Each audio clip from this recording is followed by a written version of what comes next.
All right, let's talk about something a little bit, I don't want to say the lighter side of news, because I'm sure there's some people that probably ended up losing a little bit from something that these guys were pushing. But, you know, we were reading an article over the weekend in regard to this massive gold rush, so to speak, of cryptocurrency and these ICOs, or these initial coin offerings that seem to be popping up left and right. And, I mean, it's difficult enough for someone to explain Bitcoin and how it works and why it matters.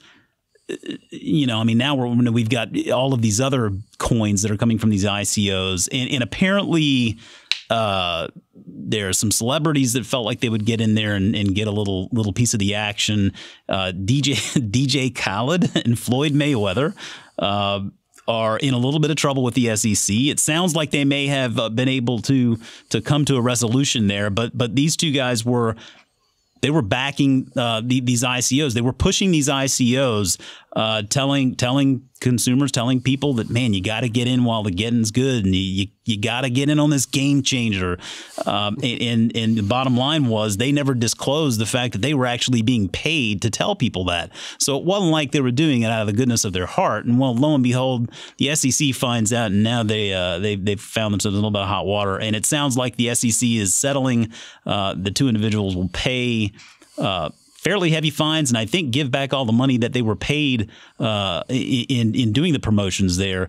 But it goes back a little bit to this crypto craze, Matt. And I understand why it exists. I understand that there's potentially a future there, and we had Aaron Bush on here a few weeks back to talk a little bit more about it.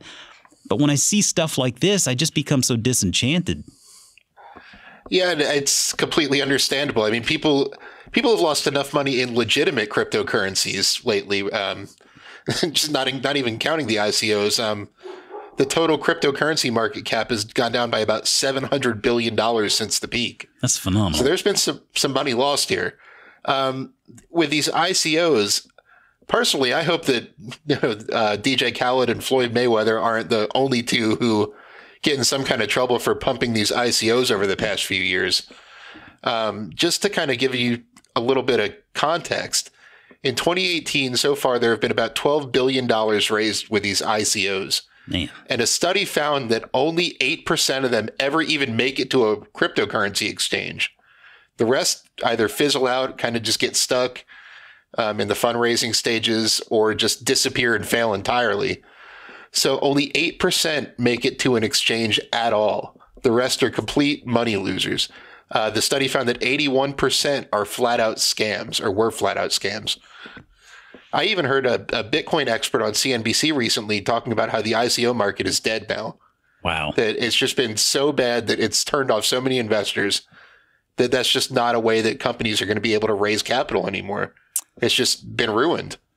So it's kind of crazy what's happened there. It really is. I mean, it's been a mania, and I was thinking about this, and it strikes me that one of the investing lessons I take away from something like this, it's a good reminder that it's okay to just look at something and admit to yourself that you don't know enough about it to really be able to offer an educated opinion where you're going to put money behind it. I mean, it's okay to just take a pass. I mean, Warren Buffett does it all the time, and he'll read through something and he'll be like, "No, I'm just going to throw that in the too hard pile." And I mean, I've heard many people talk about crypto and Bitcoin in particular, and I understand what they're telling me. It's difficult for me to still quite connect the dots there in understanding why I personally want to be exposed to that. So I throw it in the too hard pile. I just don't want to mess with it. I don't want to bother with it.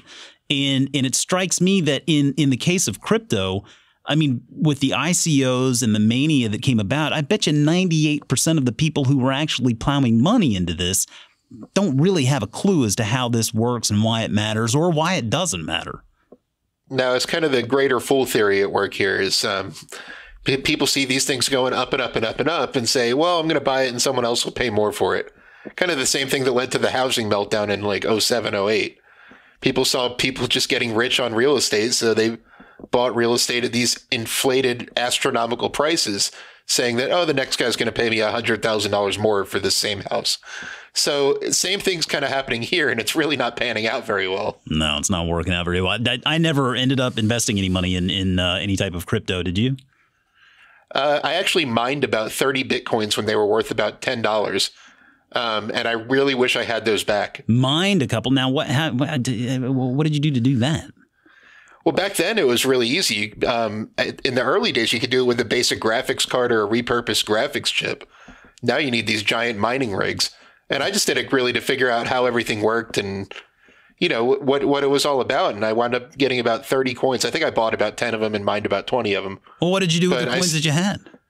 I sold them when it was about $200. No. All right, well, you made something out of it. I sold it thinking I made the best move ever. and then I watched them go up to about 20,000 a piece. And well, do you do the math? 20,000 times 30. That's better than the story of the guy who, you know, used his Bitcoin back in the day to buy Papa John's pizza or something. I mean, that was you made out better than that individual at least. Yeah, there was another guy who threw out a hard drive that had the encryption key for about $100 million in Bitcoin. Good Lord. He actually paid somebody a couple $100,000 to search an entire landfill for it, and they never found it. It's just keep coming. Well, it's a good reminder for investors out there. Just make sure you know what you're getting into. And when you hear these celebrities screaming from the mountaintops about it, maybe give it a second look there and make sure they have a clue as to what's going on before you just start buying in based on their word.